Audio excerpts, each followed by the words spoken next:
लोणार मंठा रोडवर ओव्हरटेकिंगच्या नादात अपघात, टिप्परच्या धडकेत दुचाकीस्वार थोडक्यात बचावला.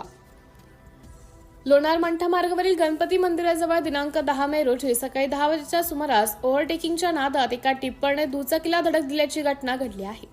समोरून येणाऱ्या वाहनाला रस्ता देण्यासाठी थांबलेल्या दुचाकी स्वाराला या धडकेत किरकोळ दुखापत झाली असून दुचाकीचे नुकसान झालं आहे. सुदैवाने या घटनेत मोठा अनर्थ टळला. या मार्गावरील अवजड वाहनांच्या वेगावर नियंत्रण ठेवण्याची मागणी स्थानिक नागरिक करत आहेत. मिळालेल्या माहितीनुसार लोणार मंठा रोडवर गणपती मंदिराजवळ समोरून येणाऱ्या वाहनामुळे रस्ता अरुंद झाला होता.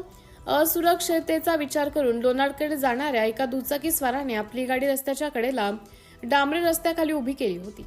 मात्र त्याचवेळी लोणारकडून मंठ्याकडे जाणाऱ्या वाहनांमधील समोरच्या वाहनाला ओव्हरटेक करण्याच्या घाईत असलेल्या एका टिप्पर चालकाने रस्त्याच्या खाली मंठ्याकडे जाणाऱ्या वाहनाला साईड देण्यासाठी उभ्या असलेल्या दुचाकीला टिप्पर चालकाने धडक दिल्यानंतर तिथून पळ काढला.